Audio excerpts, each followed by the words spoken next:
और वह अति आत्मविश्वास, उस विश्वास पर कहीं न कहीं चोट पहुंची। संगठन सरकार से बड़ा है, बड़ा था, बड़ा रहेगा।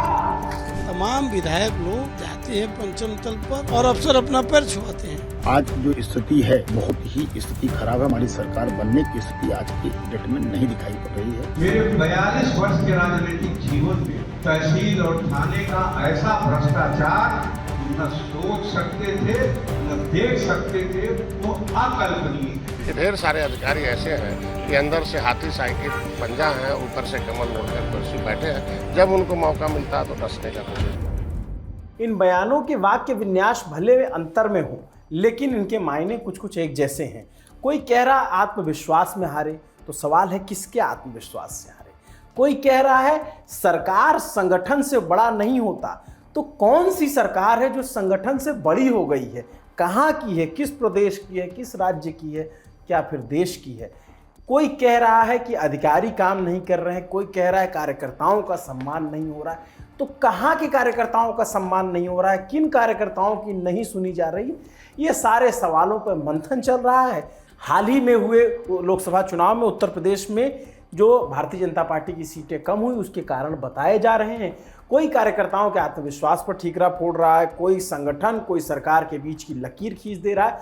बयान और भी हैं, मायने क्या है इन सब बयानों के? और इस बीच डिप्टी सीएम केशव प्रसाद मौर्य का दिल्ली में होना क्या कहता है? क्या लोकसभा चुनाव के बाद उत्तर प्रदेश की बीजेपी में पकड़ कमज़ोर हुई है, या बीजेपी के अंदर ही बीजेपी की पकड़ कमज़ोर हुई है? सवाल ये भी है कि जो अरविंद केजरीवाल ने एक बयान दिया था, उसके इर्द गिर्द जो सुर्खियां बुनी गई, क्या उसको लेकर के अंदर खाने बातचीत अब भी चल रही है? क्या सरकार और संगठन के बीच सब कुछ ठीक चल रहा है या नहीं? एक एक कर सब पे बात करते हैं। तारीख थी 14 जुलाई, रविवार का दिन, लेकिन छुट्टी के रोज लखनऊ के पत्रकारों का जमावड़ा doctor Ram Manohar Lohia law university के ऑडिटोरियम में लगा था। लोकसभा चुनाव के बाद पहली बार बीजेपी कार्यसमिति की बैठक हो रही थी। मौका आत्ममंथन और उत्साहवर्धन दोनों का था। बैठक में राष्ट्रीय अध्यक्ष जेपी नड्डा भी पहुंचे। 2000 से ज्यादा कार्यकर्ताओं और जनप्रतिनिधियों को संबोधित करने के लिए मुख्यमंत्री योगी आदित्यनाथ उठे और उन्होंने कहा, लोकसभा चुनाव में यूपी में भाजपा की कम सीटों के पीछे एक नाराजगी अहम वजह है, और हमारी समीक्षा में सामने आया कि नाराज कार्यकर्ताओं ने चुनाव में पूरे मन से काम नहीं किया। हमारे कार्यकर्ता अति उत्साहित थे और जो विपक्ष चुनाव से पहले हिम्मत हार कर बैठा था, वो आज उछल कूद मचा रहा है। और वह अति आत्मविश्वास कहीं न कहीं हम लोगों को जहां चोट पहुंचाने में, उस विश्वास पर खरा उतरने में, उन अपेक्षाओं पर खरा उतरने में, जहां कहीं न कहीं उस विश्वास पर कहीं न कहीं चोट पहुंची, वहीं साथ ही साथ जिस विपक्ष ने चुनाव के पहले हिम्मत हार करके बैठ गया था, वो आज फिर से उछल कूद करने का कार्य कर रहा है। सीएम योगी ने साफ कर दिया कि कार्यकर्ता नाराज हैं, लेकिन किससे नाराज हैं? इससे इस सवाल का जवाब नहीं मिल पाया। नाराजगी का एक इशारा डिप्टी सीएम केशव प्रसाद मौर्य ने भी किया। कहा, संगठन सरकार से बड़ा है और हमेशा रहेगा। मैं सदा कहता था, और आज इस प्रदेश कार्य समिति में मैं संगठन के वरिष्ठता हमारे देश के और प्रदेश के नेतृत्व के सामने कह रहा हूं, संगठन सरकार से बड़ा है।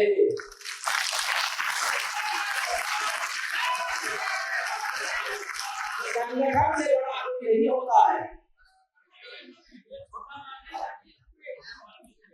संगठन सरकार से बड़ा है, बड़ा था, बड़ा रहेगा।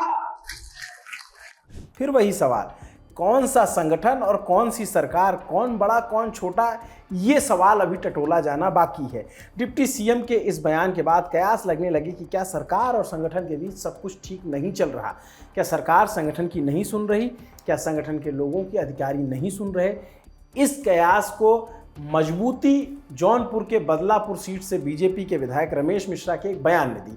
हालांकि वो अपने बयान से बाद में पलट गए, लेकिन इससे एक दिन पहले, जो 14 तारीख की बैठक से एक दिन पहले उनका जो बयान आया, उन्होंने कहा कि आज की डेट में 2027 के चुनाव के लिए भारतीय जनता पार्टी की स्थिति ठीक नहीं है। याद होगा आपको ये बयान। जैसा कि मैं समझता हूं कि आज की डेट में जो स्थिति परिस्थिति है, जिस तरीके से पीडीए की बात चल रही है और जिस तरीके से समाजवादी पार्टी ने व्यापक भ्रामक स्थिति आम जनमानस में पैदा कर रखी है, उस हिसाब से अगर मैं देखूं तो भारतीय जनता पार्टी की आज की डेट में हमारी स्थिति अच्छी नहीं है। स्थिति अच्छी हो सकती है, उसके लिए मैं समझता हूं केंद्रीय नेतृत्व को बड़े निर्णय लेने पड़ेंगे। केंद्रीय नेतृत्व को जो है कहीं न कहीं उत्तर प्रदेश के चुनाव पे पूरी तरीके से फोकस करना पड़ेगा। भारतीय जनता पार्टी के एक एक कार्यकर्ता को, एक एक जनप्रतिनिधि को मन से लगना पड़ेगा, तभी हम 27 में सरकार पुनः बना सकते हैं। नहीं तो आज की जो स्थिति है उस स्थिति के हिसाब से हमारी सरकार बहुत ही स्थिति खराब है। हमारी सरकार बनने की स्थिति आज के डेट में नहीं दिखाई पड़ रही है। यूपी सरकार में मंत्री रहे राजेंद्र प्रताप सिंह उर्फ मोती सिंह, वो भी एक आरोप अपनी ही सरकार पर लगा रहे हैं, जिसकी क्लिप खूब शेयर हुई। वीडियो में वो कह रहे थे कि 42 साल के करियर में मैंने तहसील और थानों में इतना ज्यादा भ्रष्टाचार कभी नहीं देखा। क्या वो अपनी ही सरकार पर, भारतीय जनता पार्टी की सरकार जिसमें वो मंत्री थे, उसी सरकार पर भ्रष्टाचार के आरोप लगा रहे हैं? ये भी सुनिए।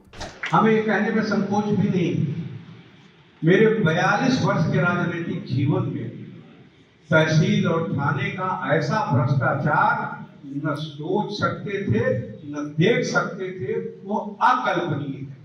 आज जा रहे मोटरसाइकिल पकड़ लिया है, घर में आपने एक बार ज्यादा जला लिया, एक थाना हमने खोल दिया है, आपके लुटेरे की तरह हमें लूट ले रहा है, धमकी दे रहा है, 135 का मुकदमा लिखा रहा है, हम अपराध न करें, हम अपराधी हो गए, कोई हाथरस के बाबा है कि हम कह रहे हैं मेरे पैर की धूल ले लो और उसमें घटना हो जाए। इसलिए मित्रों, आपका अभिनंदन जवानी करने से नहीं काम चलने वाला है। आपका अभिनंदन आपके माथे के चंदन की रक्षा के बाद ही संभव है। आपने भाजपा नेताओं को सुना, अब गठबंधन के सहयोगियों को भी सुन लीजिए। एनडीए गठबंधन के सहयोगी दल निषाद पार्टी के मुखिया संजय निषाद कुछ कह रहे हैं, कुछ मोती सिंह की बात दोहरा रहे हैं। ढेर सारे अधिकारी ऐसे हैं कि अंदर से हाथी साइकिल पंजा है, ऊपर से कमल ओढ़कर कुर्सी बैठे हैं। जब उनको मौका मिलता है तो डसने का कोशिश। अब इस समय बुजुर्गों का घर गिराएंगे, बुलडोजर लगाएंगे। 90 साल से बैठा हुआ आदमी, गंवार आदमी है, गरीब आदमी है, उसके लिए सरकार हम लोग है ना, तो कानून का सहारा लेकर उसको बुलडोजर लगाएंगे। पंतनगर, रहीम नगर में कल बच्चे रो रहे थे। प्रधान जो है, प्रधान खुद ही अपने 2 एकड़ कब्जा किया है, उसको मिलके अपना मेंटेन रखा है, और बाकी गरीब जो वोट नहीं दिया उसका घर गिरवाएंगे। तो ये सब भी उनके ऐसे। इस कड़ी में एक बयान पूर्व बीजेपी सांसद अखिलेश यादव से जो हारे सुब्रत पाठक का भी है। वो कह रहे हैं सपा सरकार के दौरान नेताओं ने अपने लोगों को नौकरियां दी, भर्ती करवाई, अब वही अधिकारी हमारी सरकार की छवि धूमिल कर रहे हैं। गजब चल रहा है, मतलब अधिकारियों के दम पे सरकार बनेगी और बिगड़ेगी। समाजवादी पार्टी के शासन में, चाहे 2003 से उनकी जो सरकार रही, फिर 2012 से जो उनकी सरकार रही, तो उनके शासनकाल में जिस प्रकार से नियमों के विरुद्ध और नियमों को तोड़ते हुए लोगों को उपकृत करने के लिए जिस प्रकार से भर्तियों में खासकर निचले स्तर की और ऊपर वाली भर्तियां भी प्रभावित की गई कहीं ना कहीं, तो कुल मिलाकर एक बड़े तादाद में अपने लोगों को भर दिया। आज पुलिस में भी वो लोग हैं, आज वो नीचे राजस्व में भी वो लोग हैं। वो जानबूझकर कहीं ना कहीं इस प्रकार से कि सरकार की छवि खराब हो और भारतीय जनता पार्टी के कार्यकर्ता का उत्साह ढीला हो और उसका उत्पीड़न करते हैं। इन प्रतिक्रियाओं के बीच एक आरोप बीजेपी एमएलसी देवेंद्र कुमार सिंह का भी है। वो कह रहे हैं कि मुख्यमंत्री कार्यालय में अधिकारी विधायकों के पैर छूने पर मजबूर कर देते हैं। विधायक आए और अधिकारी का पैर छुए, ऐसा उन्हें मजबूर कर दिया जाता है। सुनिए क्या आरोप लगाए थे। आज की स्थिति तो अत्यंत भयावह है। तमाम विधायक लोग जाते हैं पंचम तल पर और अफसर अपना पैर छुआते हैं। विधायक लोग अफसरों के पैर छूते हैं?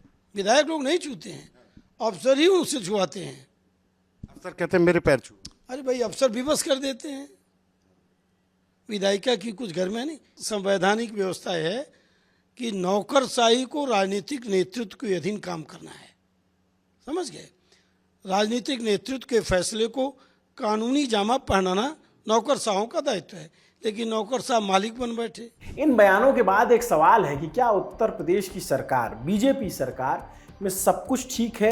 क्या अधिकारियों के इर्द गिर्द राजनीति चल रही है? जनप्रतिनिधियों का कोई स्टेक नहीं है? बीजेपी में चल रही इस रस्साकशी पर जानकार क्या बता रहे हैं, वो भी सुनना चाहिए।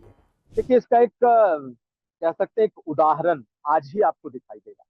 जब कुकरेल नदी के किनारे जो कॉलोनियां बसी हैं, जिस पर बुलडोजर चलाए जाने की तैयारी हो गई थी, घरों पे लोगों के निजी मकानों पर लाल निशान लगा दिए गए थे, और उसके बाद उसे तोड़ने की तैयारी थी।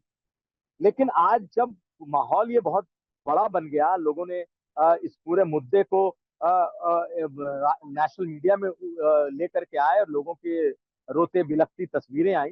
मुख्यमंत्री योगी आदित्यनाथ ने अपने अधिकारियों को बुलाया और पूछा, और उसके बाद उन्होंने सख्त लहजे में ये कह दिया कि ये सब बंद करिए, जो 35 मीटर का दायरा तय है वहीं तक ये नदी का, रिवर का जो बेड है, कुकरेल नदी का बेड होगा, किसी के मकान नहीं तोड़े जाएंगे।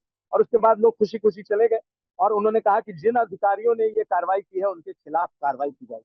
तो इसका मतलब ये हुआ कि सरकार को अपना आदेश पलटना पड़ा और कहीं मुख्यमंत्री योगी आदित्यनाथ के नाक के नीचे अधिकारियों ने मनमानी तरीके से फैसले लिए।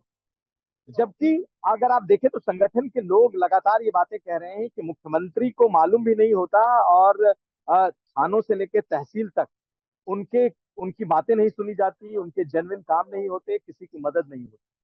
और अब तो अधिकारियों के खिलाफ खुल करके जो विधायक हैं, मंत्री हैं, इन सबों ने बोलना शुरू कर दिया। तो कुल मिलाकर के कहा यह जा सकता है कि अब जबकि बीजेपी पिछड़ी है, हारी है और सभी कार्यकर्ताओं के ऊपर से एक तरीके का बोझ उन्हें लग रहा है कि हटा हुआ है, तो वो खुल करके अपनी बातें कह रहे हैं। और ये सीधा उदाहरण दिखाता है कि किस तरीके से अधिकारियों ने मनमानी की है और जब मुख्यमंत्री के संज्ञान में आया है तब इसे रोका गया है। डिजिटल अटेंडेंस को लेकर के भी आज एक फैसला आया, मुख्यमंत्री ने उस फैसले को रोक दिया है कि भाई अब अगले आदेश तक ये स्थगित रहेगी डिजिटल अटेंडेंस की प्रक्रिया। यानी कि जब माहौल बना, जब दबाव बना, तो सरकार को उसको रोकना पड़ा। तो अगर ये दबाव नहीं होता तो शायद ये भी कार्रवाई हो जाती।